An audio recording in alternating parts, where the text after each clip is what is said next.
நேயர்கள் அனைவருக்கும் வணக்கம். வெண்முரசு பன்னிரு படைக்களம் அத்தியாயம் 36. ஐப்பசி தொடங்குவதற்குள் மழையன்றி பிற எண்ணமே எழாதவர்களாக ஆயினர் அஸ்தினபுரியின் மாந்தர். ஆவணி இறுதியிலேயே கொதிக்கும் அண்டாக்கள் நிறைவகுத்த அடுமனையின் நீராவி புகை போல நகர் முழுக்க விண்ணிலிருந்து இறங்கிய வெம்மை நிறைந்திருந்தது. நாய்களின் நாக்குகள் சொட்டிக்கொண்டே இருந்தன. சாலையோரங்களில் பசுக்களும் கழுதைகளும் மீள மீள பெருமூச்சு விட்டபடி கால் மாற்றின. வெயிலின் ஒளி மங்கலடைந்தது போலவும் அதன் வெம்மை மட்டும் கூடிவிட்டது போலவும் தோன்றியது. சாலைகளில் நடந்தவர்கள் வேர்வையை ஒற்றியபடி நிழலோரம் ஒதுங்கி அண்ணாந்து பெருமூச்சு விட்டனர். குதிரைகளின் உடல்களில் வேர்வை துளிகள் உருண்டு தேர்களின் பாதைகளில் சொட்டின. தெற்கே புராண கங்கைக்குள் செல்லும் வழியில் யானை கொட்டில்களில் நின்ற களிறுகளும் பிடிகளும் விடாய் தாழாது குரல் எழுப்பிக் கொண்டே இருந்தன. ஆடிச்சாரலில் பசுமை கொண்ட செடிகள் அம்மெருகு குலையாமல் தழை சிலுப்பி காற்றில் ஆடின என்றாலும் கோடையில் தவிப்பதாகவே ஒவ்வொருவரும் உள்ளம் கொண்டிருந்தனர். இம்முறை மழை வலுத்து பெய்யக்கூடும் என்றார் முதுவேளிர் ஒருவர். சிற்றி கடிக்கிறது, அது மழைக்கான அறிவிப்பு. நிமித்திகர் சுருதர், தென்கடலில் இருந்து முகில்கள் சரடராது விண்ணில் எழுகின்றன என்றார். அவை அங்கே நாகச் சுருள்களாகின்றன. இறுதி கருமை கொண்டு பறக்க காத்திருக்கின்றன. மழை எழவிருக்கிறது. ஆனால் காற்றில் சிறிய அசைவு கூட இருக்கவில்லை. இலைகள் அசைவற்று நின்றன. கோட்டை உச்சியில் கொடிகள் கம்பங்களில் சுற்றி கிடந்தன. அவ்வப்போது சருகும் புழுதியுமாக ஒரு காற்றுச் சுருள் வந்து சாலை வழியாக கடந்து சென்ற போது அவை ஏதோ எண்ணம் கொண்டவை போல சற்றே அசைந்து மீண்டும் அமைந்தன. இரவும் பகலும் கை ஓயாது விசிறி கொண்டிருந்தனர். பனையோலை விசிறிகள் திண்ணைகளெங்கும் சிறகசைவை நிரப்பின. புறாக்குரல் போல தொங்கு விசிறிகளின் கீழ் சுழலும் ஒலி மாளிகைகளிலிருந்து கேட்டு கொண்டிருந்தது. அரண்மனைக்குள் எங்கும் அமர முடியாமல் வெளியே சோலைக்குள் பீடங்களை போட்டு துரியோதனனும் கர்ணனும் கௌரவர்களும் அவை கூட்டினர். அமைச்சரும் குடித்தலைவர்களும் பிறரும் அங்கு வந்து அவர்களிடம் ஆணை பெற்று சென்றனர். அங்கும் காற்று எழாமையால் அவர்களுக்கு இரு பக்கமும் ஏவலர் நின்று எப்போதும் நீர் தெளித்த வெட்டிவேர் தட்டிகளால் வீசிக்கொண்டிருந்தனர். பன்னீர் சந்தனத்தை உடலெங்கும் பூசிக்கொண்டு துரியோதனன் இறை உண்ட மலை பாம்பு போல பீடத்தில் அமர்ந்திருந்தான். கௌரவர்கள் அவனிடம் முகம் நோக்கி சொல்லெடுக்காமலாகியிருந்தனர். கர்ணன் சொல்லும் சொற்களை மீசையை நீவியபடி கேட்ட பின் ஓரிரு சொற்களில் அவன் மறுமொழி சொன்னான். அவை தெய்வ ஆணை என்றே கொள்ளப்பட்டன. இரவில் புறவிகளில் நகர் நோக்குக்கு சென்று மீண்ட உடனே நகர் மக்கள் அனைவரும் சாலைகளில் நீர் தெளித்து புழுதி அடங்கச் செய்து அதன் மேல் பாய் விரித்து படுத்து வானில் உதிரிகளாக மின்னிக் கொண்டிருந்த விண்மீன்களை நோக்கி மழை குறித்து பேசினர். மழை வரப்போகிறது. இன்னும் சில நாட்கள் பிரிதெதையும் எண்ண முடியாது என்றார் ஒருவர். மழை நன்று என்றார் 100 நிறைந்த முதியவராகிய சம்பர். மாமழையும் நன்றோ என்று ஒரு குரல் எழுந்தது. இந்நகர் முன்பொரு முறை பெருவெள்ளத்தில் மூழ்கடிக்கப்பட்டுள்ளது. அன்று இறந்தவர்களுக்கு இன்றும் நீர்க்கடன் கொடுத்து நினைவு கூறுகிறோம். முதியவர், மாமழையே ஆயினும் கொலைப்படை ஏந்தி வரினும் அது நன்றே என்றார். மழையே அன்னம், அன்னத்தில் இருந்து முளைக்கிறது சொல், சொல்லில் வந்து அமர்கிறார்கள் தேவர்கள். மழையின்றி ஏதுமில்லை. அள்ளி அழிப்பவளுக்கு சிரித்து அழித்து விளையாடவும் உரிமை உண்டு. இருளுக்குள் யாரோ ஓர் இளையோன், சரி, இம்முறை பெருவெள்ளம் வந்தால் நாம் பெரியவரை முதலில் அதில் இறக்கி விடுவோம் என்றான். வேர்வை வழிய பனை ஓலை விசிறிகளால் விசிறி கொண்டு படுத்திருந்த பலர் நகைத்தனர். முதியவர், இளையோனே, நான் சொல்லும் சொற்களை வந்தடைய உனக்கு இன்னும் 60 ஆண்டு காலம் இருக்கிறது என்றார். விதுரரின் ஆணைப்படி செலுத்தப்பட்ட பல 100 ஏவலரும் நகர் சிற்பிகளும் நீர்வடிகால்களில் அடைப்புகளை அகற்றினர். ஓடைகளின் கரைகளை தொடுப்பு கல்லடிக்கு செப்பனிட்டனர். மேற்கு பகுதியில் இருந்த ஏரியின் மதகுகளை சீர்நோக்கினர். இல்ல குறைகளை சரி செய்யும் தச்சர்களும் சிற்பிகளும் எந்நேரமும் குடிமக்களால் சூழப்பட்டிருந்தனர். நாளை நாளை நாளைக்கே என அவர்களிடம் சலிக்க சலிக்க சொல்லிக் கொண்டிருந்தனர். தோல் பைகளில் ஒளிகளும் கூடங்களும் கருவிகளுமாக சென்று கொண்டிருந்த தச்சர். மழை வரப்போகிறது தச்சரே என்று கெஞ்சியவர்களிடம், மழை வருமென ஆடியிலேயே அறிந்திருக்கிறீர்கள் அல்லவா? ஆவணி பழுக்கையில்தான் நினைப்பெழுமோ என்றார் முதிய தச்சர் ஒருவர். ஊழ் வந்து தொடாமல் உள்ளம் எண்ணம் கொள்வதில்லை தச்சரே என்றான் அவ்வழி சென்ற சூதன். இரவு பொழுதுகளில் கூட எண்ணெய் விளக்குகளை ஏற்றி வைத்து கூரைகளில் அமர்ந்து பணியாற்றினர். முற்றத்தில் படுத்திருந்தவர்களில் சிறுவன் ஒருவன், அவர்கள் ஆந்தைகளைப் போல் கூரை மேல் அமர்ந்திருக்கிறார்கள் என்றான். அவன் அருகே படுத்திருந்தவர்கள் நகைத்தார்கள். ஒருவர், இரவெல்லாம் என் கனவுக்குள் மரங்குத்தியின் ஓசை கேட்டு கொண்டிருந்தது. காலையில் விழித்து பார்த்த போதுதான் அது சிற்பிகளின் ஒளியின் ஓசை என்று தெரிந்தது என்றார். துயில் மயக்கில் அவர்கள் வீட்டு கூரையை கலைத்துவிடப் போகிறார்கள் என்றார் இன்னொருவர். இன்னும் எத்தனை நாள், எப்போது மழை வரும் என்று ஓர் இளையோன் கேட்டான். அதை நிமித்திகர்தான் சொல்ல வேண்டும் என்றார் ஒருவர். தெருமூலையில் துயில் வராது எழுந்தமர்ந்து வெற்றிலை செல்லத்தை திறந்த நிமித்திகர் பத்ரர், இளையோனே, மழை மூவகை. சோமனின் மழை இளஞ்சாரல், இந்திரனின் மழையோ இடியும் மின்னலும் கொண்டது. வருணனின் மழை அதிராது அணைந்து சிறகுகளால் மூடி அவியாது நின்று பெருகும் என்றார். வான்குறி சொல்கிறது, வரப்போவது வருணனின் கொடை. எப்போது என்று இளையோன் மீண்டும் கேட்டான். இன்று விண்மீன் குறிகளை பார்த்தேன். கரு நிறைந்த பெண்ணின் முலைக்கண்களைப் போல மழை கருமை செறிவு கொள்கையில் விண்மீன்கள் ஒளி கொள்கின்றன. இன்னும் 3 நாட்கள் அல்லது இன்னொரு பகற்பொழுது என்றார் நிமித்திகர். ஆம், எழுக மழை, கருங்கற்களும் விடாய் கொண்டு விட்டன என்றாள் திண்ணையில் படுத்திருந்த முதுமகள். எத்தனை மழைக்காலம், எத்தனை கோடைகள், இப்படியே சென்றணையும் வாழ்க்கை என்று ஒரு முதியவர் சொல்ல, அதுவரை இருந்த அனைத்தும் அகன்று மழை காலமென்றாகி அவர்கள் முன் நின்றது. முதியவர்கள் நீள் மூச்செறிந்தனர்.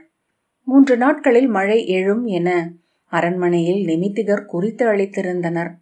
அரண்மனையின் ஒவ்வொரு செயல்பாடும் மழையை எண்ணியே கோக்கப்பட்டது. விதுரர் அவைக்கு சென்று அங்கே சுவடிகளை நோக்கி கொண்டிருந்த கர்ணனிடம், அங்கரை, மழை எழுந்த பின்பு எந்த படை நகர்வும் இயல்வதல்ல. ஆணைகளை இப்போதே பிறப்பித்தீர் என்றால் படை அமைவுகளை முடித்துவிட முடியும் என்றார். கர்ணன் சலிப்புடன் அவருக்கு தலை வணங்கி சுவடிகளை மேடை மேல் வீசிவிட்டு, ஆம், ஆனால் இன்னமும் என்னால் முடிவெடுக்க இயலவில்லை. அவனி முழுக்க இளைய யாதவன் என்ன செய்ய போகிறான் என்பதிலேயே போயிற்று. மகதத்தின் மேல் இந்திரபிரஸ்தத்தின் படை எழும் என்று எண்ணினேன். அவனோ முயல் வேட்டையாடும் புலி போல புண்டர நாட்டை வென்ற அந்த மணிமுடியை கொண்டு திரும்பி இருக்கிறான் என்றான். அவர்களின் ஆணிரை கவர்தல் அனைத்து திசைகளிலும் நடக்கிறது. பீமன் திரிகர்த்தத்திலும் உசினாரத்திலும் சென்று ஆணிரை கவர்ந்து மீண்டிருக்கிறான். அர்ஜுனனின் படைகள் கிழக்கே வங்கத்தையும் கலிங்கத்தையும் அடைந்து ஆணிரை கொண்டு மீண்டிருக்கின்றன. அபிமன்யுவின் படைகள் அசுர நாடுகளிலும் மச்ச நாடுகளிலும் ஆணிரை கொள்கின்றன. இன்னும் 2 நாட்களுக்குள் ஆகோள் சடங்கே முடிவடையும் என்றான். மழையில் ஆகோள் நிகழ்வதற்கு வழியில்லை என்றார் விதுரர். ஆம் என்று கர்ணன் மீசையை சுட்டு விரலால் சுழற்றி விழிகளை தாழ்த்தியபடி சொன்னான். அவன் என்ன எண்ணுகிறான் என்பதை எவ்வகையிலும் தொட்டறிய இயலவில்லை. ஒவ்வொரு முறை நான் அரசர் முன் செல்லும் போதும் அவரது வினா அது ஒன்றே. அவன் எண்ணுவதென்ன? அச்சுறுத்தியும் விளைவுகளை ஊட்டியும் இன்சொல் உரைத்தும் உறவு முறைகளை கையாண்டும் ஆரியவர்த்தத்தின் அனைத்து நாடுகளில் இருந்தும் ஆகோள் முடித்து வேள்வி கொடியருகே ஆணிரை பெருக்கிவிட்டான் என்றான் கர்ணன். ஆனால் மகதத்தின் வில் வந்து சேராது, அஸ்தினபுரியின் சீர் சென்று சேராது. அங்கே ராஜசூயம் எவ்வகையிலும் தொடங்க முடியாது. விதுரர், மழை முடிந்தே ராஜசூயம் நிகழ முடியும். இன்னமும் 1 மாதம் இருக்கிறது என்றார். 27 நாட்கள் மழை நீடிக்கும் என்கிறார்கள். கார்த்திகையில் வான் தெளியும் போது ராஜசூயத்தை தொடங்குவார்கள் என்றபடி கர்ணன் எழுந்தான். இம்மழை காலத்தில் என்ன செய்ய போகிறார்கள்? கொடுமழையில் படை கொண்டு மகதத்தை சூழும் அளவுக்கு அறிவிலி அல்ல இளைய யாதவன். கர்ணன் கைகளை வீசியபடி, மகதம் கங்கை பெருக்கால் காக்கப்படுவது. கண்டகி, மகாசோனம், சதா நீரை, சரையு என நீர்பெருக்குள்ள ஆறுகளால் சூழப்பட்டது. 100கணக்கான சிற்றாறுகள் மழைக்காலத்தில் சினம் கொண்டிருக்கும். பத்மசரசையும் காலக்கூடத்தையும் ஏக பர்வதத்தையும் கடந்து மழைக்காலத்தில் படையென எதுவும் ராஜகிரகத்தை நெருங்க முடியாது. சிறு படைப்பிரிவுகளை மழைக்குள் ஒழித்து அனுப்பி ராஜகிரகத்தை அவன் தாக்கக்கூடுமா என்று எண்ணினேன். அதற்குரிய அனைத்து வழிகளையும் நேற்று வரை எண்ணி சூழ்ந்தேன். சலித்த அனைத்து ஓலைகளையும் அள்ளி வீசிவிட்டு எழுந்து விட்டேன் என்றான். விதுரரின் கண்களில் மெல்லிய ஏளனம் ஒன்று கடந்து செல்கிறதா என்ற ஐயம் அவனுக்கு ஏற்பட்டது.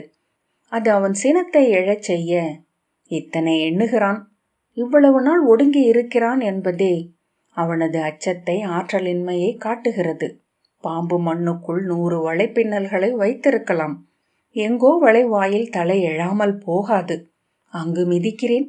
விதுரர், அவ்வண்ணமென்றால் நமது படைகள் இப்போதைக்கு எங்கும் நகர வேண்டியதில்லை என்பதுதான் இறுதி ஆணையா என்றார். அவரது அந்த நேரடி சொல் ஒரு நுண்ணிய நடிப்பென்பதை அக்கண்களில் இருந்து அறிந்து கர்ணன் மேலும் சினம் கொண்டான். இல்லை, எக்கணமும் ஆணையிடுவேன். பெருகும் மழையிலும் அஸ்தினபுரியின் படைகளை மகதத்திற்கு நடைத்துச் செல்ல என்னால் முடியும். யமுனையில் நுழைந்து இந்திரபிரஸ்தத்தை சூழ்ந்த அந்த இந்திரன் ஆலயத்தின் உச்சியில் அமுத கலச கொடியை ஏற்றவும் என்னால் முடியும். நன்று என்றபடி விதுரர் எழுந்து கொண்டார். அது நிகழும் என்றான் கர்ணன் உரக்க. இவை அனைத்தும் அரசர்களுக்குரிய சொற்கள் அங்கரே. நான் அமைச்சன், சூதன் என்ற பின் விதுரர் தலைவணங்கி வெளியேறினார். சினம் உடல் எங்கும் பரவியிருக்க கர்ணன் சற்று நேரம் அமர்ந்திருந்தான். பின்பு எழுந்து மதர்க்கும் தோள்களுடன் இடைநாழியில் நடந்து துரியோதனன் அவை கூடியிருந்த சோலை நோக்கி சென்றான். செல்லும் வழி எங்கும் அவன் கணன்று கொண்டிருந்தான். எழுந்து தூண்களை ஓங்கி உதைக்க வேண்டும் என்றும் எதிர்வரும் ஏவலரை அறைய வேண்டும் என்றும் உள்ளம் பொங்கியது. சோலை அவையில் துரியோதனன் தன் முன் நின்றிருந்த படைத்தலைவர்களிடம் படைநிலை குறித்து கேட்டுக்கொண்டிருந்தான். அவன் வருகை அறிவிக்கப்பட்டதும் அனைவரும் திரும்பி அவனை நோக்கினர். அப்பார்வைகளை சுமந்தபடி அவன் அருகணைந்து தலை வணங்கினான். மூத்தவரே, என்ன நிகழ்கிறது என்று கேட்டுக்கொண்டிருக்கிறார் அரசர். நமது படைகள் இங்கிருந்து மகதம் வரை செல்ல எவ்வளவு பொழுதாகும் என்கிறார். நமது படைகளை கங்கை கரையிலேயே நிறுத்தி வைப்பது நல்லதல்லவா என்று படைத்தலைவர்கள் கேட்கிறார்கள் என்றான் துச்சாதனன். கர்ணன் சலிப்புடன் தலையசைத்தபடி அமர்ந்து, பெருமழை வரவை நிமித்திகர்கள் சொல்லிக் கொண்டிருக்கிறார்கள். கங்கை பெருக்கு கரை மீறும் என்றால் நமது படைகள் சிதறும், நமது கலங்கள் அழியவும் கூடும் என்றான். பிறகு என்னதான் செய்வது என்றான் துர்மதன். இங்கு சொல்லெண்ணி காத்திருக்கிறோம். ஆவணி மாதம் முழுமையும் வீணாக போயிற்று. அன்றே திட்டமிட்டபடி அரசர் தன் படைகளுடன் மகதத்திற்கு சென்றிருந்தால் இந்த குழப்பங்கள் வந்திருக்காது. துலாவின் 2 தட்டுக்களும் நிகர்நிலை கொண்டிருக்கும். ஆனால் புண்டரீக வாசுதேவனை காக்க யாதவன் சென்றது என்னை குழப்பிவிட்டது. இப்போது கூட மகதத்திற்காக நாம் முழு படையுடனும் நகர் நீங்கி செல்லாதது ஒரு வகையில் நன்று என்றே தோன்றுகிறது. நமது படைகள் மகதத்திற்கு சென்றிருக்கையில் ஒரு பெரும் படையுடன் இந்திரபிரஸ்தத்தின் அரசன் அஸ்தினபுரி நோக்கி வந்திருந்தான் என்றால் என்ன ஆகியிருக்கும்? பேரரசரை அவனால் சிறைப்பிடிக்க முடியும். குருகுலத்தின் மண் அனைத்தும் அவன் கைக்கு வந்துவிட்டால் அதன் பின் மகதத்துடன் ஒரு போர் மட்டுமே அவன் முன் எஞ்சும் என்றான் கர்ணன். துச்சாதனன், அதை அவர்கள் செய்ய போவதில்லை என்றான். கர்ணன், ஆம், அதை தருமன் செய்ய மாட்டான். ஆனால் எவரும் எண்ணாத ஒன்றை இளைய யாதவன் செய்வான் என்ற எண்ணத்திலிருந்தே நான் அவனை பற்றி எண்ணத் தொடங்குகின்றேன். பார்ப்போம் என தயங்கினேன். பீஷ்மரை சந்திக்க இந்திரபிரஸ்தத்தின் பேரரசி சென்றிருக்கையில் நாம் பெரும் முடிவுகளை எடுக்க வேண்டியதில்லை என்று கணித்தேன் என்றான். துச்சலன் பொறுமையின்றி அசைந்து, அப்படியானால் இப்போது நாம் செய்ய போவதென்ன என்றான். மகதம் அடிபணிந்து வில்லளிக்காமல் ராஜசூயம் நிகழாது. அது ஒன்றே உறுதியான புள்ளி. அங்கிருந்தே நான் சொல்லெடுக்க தொடங்குகிறேன் என்றான் கர்ணன். மகதத்திற்கு எதிராக இன்றோ நாளையோ அவன் படைகள் எழ வேண்டும். எழவில்லை என்றால் அதன் பொருள் ஒன்றே, நாம் அறியாத ஏதோ கொடுக்கலும் வாங்கலும் ஜராசந்தனுக்கும் யுதிஷ்டனுக்கும் நடுவே நிகழ்கிறது. துரியோதனன் மெல்லிய குரலில், அவ்வாறு நிகழாது என்றான். கர்ணன், ஆம், அவ்வாறு நிகழாது.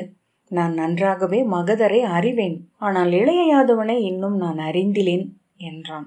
அவ்வாறு நிகழாது என்று மேலும் உரத்த குரலில் துரியோதனன் சொன்னான். கர்ணன் ஒரு கணம் தயங்கி, ஒருவேளை அவ்வாறு நிகழ்ந்தால் என்று சொல்லத் தொடங்க, அவ்வாறு நிகழாது என்று மேலும் உரத்த குரலில் சொன்னபடி தன் தொடையில் ஓங்கி அறைந்தான் துரியோதனன். அந்த ஓசை அங்கிருந்த அனைவரையும் விதிர்க்க செய்தது. கர்ணன் அடங்கி, ஆம், அவ்வாறே கொள்வோம் என்றான். சில கணங்கள் அங்கு அமைதி இறுகி நின்றது. பின்பு ஒவ்வொருவராக உடல் தளர்ந்தனர். கர்ணன், குந்தி தேவி பீஷ்மரை கண்டு பெற்ற சொல் என்ன என்று தெரியவில்லை என்றான். அவர் ஒப்பமாட்டார். அரச நிகழ்வுகளிலிருந்து முற்றாக விலகி சென்றிருக்கிறார் என்றனர் என்றான் துச்சாதனன். ஆனால் பெண்களை வெல்லும் சொற்களை பெண் கொள்ளா நோன்பு கொண்டவர்களுக்கு தெரியாது. பெண் என்பவள் அவர்களுக்கு வெளியே ஊன் உடல் கொண்டு நின்றிருப்பவள் அல்ல. அவர்களுக்குள் முடிவிலா உள்ளப்பாவைகளாக பெருகி நிறைபவள். அவர்கள் அவளை அஞ்சுவர். அச்சத்தாலேயே முரண் கொள்வர். சினந்தும் சீரியும் எழுவர். ஆனால் இலக்கும் பொறுமையும் கொண்ட பெண் அவர்களை எளிதில் வென்று மீள முடியும். விஸ்வாமித்திரரை மேனகை வென்று போந்த காடு அது என்பதை நாம் மறக்க வேண்டியதில்லை. ஒப்புதல் பெற்றால் என்ன நிகழும் என்றான் துச்சாதனன். கர்ணன், பீஷ்ம பிதாமகர் இங்கு வரக்கூடும் என்றான். துரியோதனன் புருவம் சுளித்து, இங்கென்றால்? பேரரசரிடம் ஆணை பிறப்பிக்க என்றான் கர்ணன். பேரரசரின் ஆணை நம்மையும் கட்டுப்படுத்தும். துரியோதனன், எவருடைய ஆணையும் என்னை கட்டுப்படுத்தாது என்றான். தங்களே என்றால் தங்கள் மணிமுடியை. இன்றும் ராஜசூயத்திற்கு ஒப்புதல் கொடுக்கும் உரிமை திருதராஷ்டிரருக்கே உள்ளது என்று கர்ணன் சொன்னான். துரியோதனன் சினத்துடன் எழுந்தபடி, இத்தருணத்தில் நான் அவரை சந்திக்க விரும்பவில்லை என்றான். கர்ணன், அரசே, இது அவருடைய முடி. மண் துறப்பதினூடாக ஒன்றின் மேல் மும்மடங்கு உரிமை கொள்ள முடியும். பீஷ்மரை இந்நகரம் ஒரு தருணத்திலும் துறந்ததில்லை. இவர்கள் அனைவர் உள்ளங்களிலும் வாழும் அரசர் அவரே. துரியோதனன் அச்சொற்களை உள்வாங்காதவனாக நோக்கி நின்றான். நாம் துளா முள் என நின்றிருக்கிறோம் அரசே என்றான் கர்ணன். இரு தட்டுக்களும் கணம் தோறும் துளி துளியாக நிறை கொண்டு நிகர்நிலை மாறிக்கொண்டிருக்கின்றன. நாம் தத்தளிப்பது அதனால்தான். இப்போது துலா தட்டுக்கள் நிலை கொண்டு விட்டன. நாம் அசைவற்று காத்திருக்கிறோம். அடுத்த துளி எடை நம் அசைவை அமைக்கும் வரை நமக்கு வேறு வழி இல்லை. மெல்ல உடல் தளர்ந்து பீடத்தில் அமர்ந்த துரியோதனன் உடல் எங்கும் வழிந்த வியர்வையை உணர்ந்து அருகே நின்றிருந்த ஏவலனை நோக்கி குளிர் நீர் கொண்டு வரும்படி கை காட்டினான். ஒவ்வொரு கணமும் என காற்றின் இறுக்கம் ஏறி வந்தது. இனி எங்கேனும் நீருக்குள் தான் சென்று அமர்ந்திருக்க வேண்டும் என்று கனகர் சொன்னார். அன்று மாலையில் மேலும் வெம்மை கூடியது. கதிர் இறங்கிய பின்னும் உடல் ஊறி வழிந்தது. படை வீரர்கள் ஆங்காங்கே வைக்கப்பட்டிருந்த குடிநீர் தொட்டிகளை நோக்கி சென்று கூடி மரமொந்தைகளில் நீர் அள்ளி குடித்தனர். மிச்சத்தை தலையிலும் உடலிலும் ஊற்றிக்கொண்டு வாய் திறந்து மூச்சு விட்டனர். பறவைகள் கிளைகளுக்குள் சிறகு ஒடுக்கி கழுத்து உள்ளி இழுத்து அமர்ந்தன. நகரம் சோர்ந்து முனகி கொண்டிருந்தது. வானில் முகில்கள் தென்படவில்லை. மழை வரும் என்கிறார்கள், ஆனால் முகில்கள் இல்லை என்றார் கனகர். சிற்றமைச்சர் பிரபவர், நிமித்திகர் சொன்ன நாளில் மழை வராமல் இருந்ததில்லை என்றார். மாமழை வந்து இந்நகரம் உப்பு குவியல் என கரைந்து போனாலும் சரி, இதற்கு மேல் இந்த இறுக்கத்தை தாழ முடியாது என்றார் கனகர். அந்தியின் இருளில் கூட அனல் நிறைந்திருந்தது. அமைச்சு நிலையின் அறைகள் அனைத்திலும் நீராவி செறிந்து மூச்சு அடைக்க வைத்தது. இந்த மழை வருணனுக்குரியதே என்கிறார்கள். அவன் மருத்துக்களை சிறையிட்டிருக்கக்கூடும் என்றார் அவை புலவர் பலிதர். இருள் செறிந்ததும் பறவை ஒலிகள் அடங்கி சீவிடுகளின் ரீங்காரம் எழுந்தது. கனகர் பெருமூச்சுடன் மீண்டும் தன் அலுவல் பீடத்தருகே வந்து அமர்ந்தார். பணிகள் நிறைந்திருந்தமையால் அவர் பல நாட்களாக தன் இல்லம் திரும்பவில்லை. எப்பொழுது வேண்டுமென்றாலும் படை நகர்வுக்கான ஆணை கர்ணனிடமிருந்து வரக்கூடும் என்று விதுரர் சொல்லியிருந்தார். அஸ்தினபுரியின் அனைத்து எல்லைகளில் இருந்தும் ஒவ்வொரு நாளும் பகலும் இரவும் படைநிலைகளை பற்றிய செய்திகள் வந்து கொண்டிருந்தன.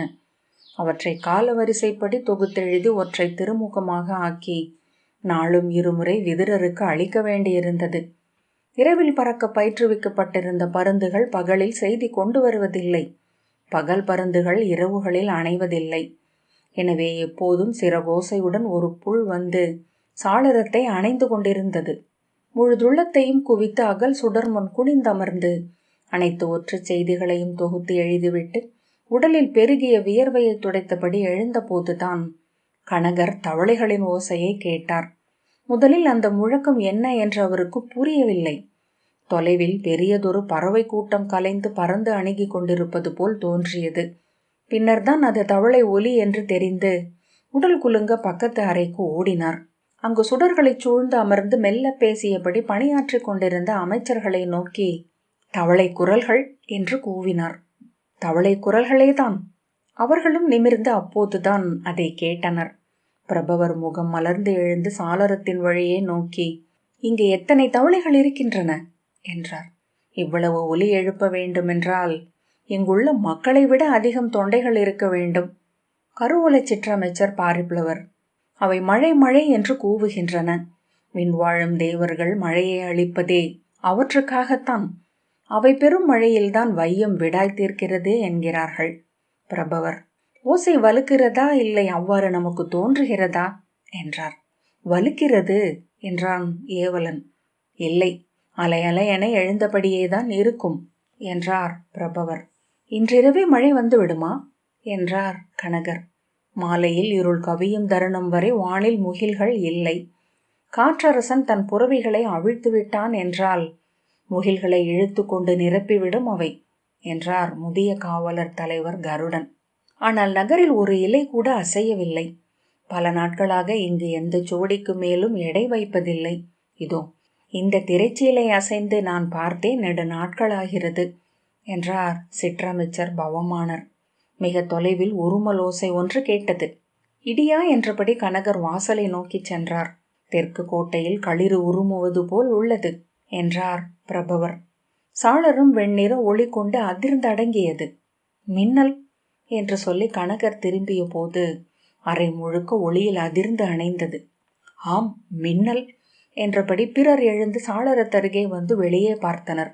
அனைவரையும் திடுக்கிடச் செய்தபடி தலைக்கு மிக அருகே இடி வெடித்து எதிரொலிகள் என அதிர்ந்து அவர்களை சூழ்ந்தது. இந்திரன் கட்டியம் உரைத்து விட்டான் என்றார் கனகர். மீண்டும் மின்னலில் அறை துடித்தது. ஹஸ்தினபுரியின் தெருக்கள் அனைத்திலும் இருந்து மக்கள் எழுப்பிய கூக்குரல் இருளில் முழக்கமென சூழ்ந்தது. பிரபவர் எட்டி பார்த்து, சாலைகளை நிறைத்து படுத்திருந்தவர் அனைவரும் பாய்களை சுருட்டி கொண்டு திண்ணைக்கு செல்கிறார்கள் என்றார். ஏன் ஓடுகிறார்கள்? இந்த மழையில் அவர்கள் நனையலாமே, உடலில் ஊறிய உப்பையாவது கழுவ முடியும் என்றார் கனகர். இடியும் மின்னலும் என மாறி மாறி ஹஸ்தினபுரி அதிர்ந்து கொண்டிருந்தது. துடித்து அணைந்த மின்னலின் ஒளியில் நகரின் தெருக்கள் எங்கும் மக்கள் கூச்சலிட்டபடியும் கூவி ஒருவரை ஒருவர் அழைத்தபடியும் அலை பாய்வது தெரிந்தது. பலர் கைகளை விரித்து நடனமிட்டனர். ஆடையை சுழற்றி விண்ணுக்கே எரிந்து பற்றி கூச்சலிட்டனர். சிலர் உப்பருகைகளிலும் வீட்டு கூரைகளிலும் நின்று கைவீசி ஆர்ப்பரித்தனர். இந்நகரம் இதுவரை இத்தனை பேருவகையுடன் மழையை எதிர்கொண்டதில்லை என்றார் கனகர்.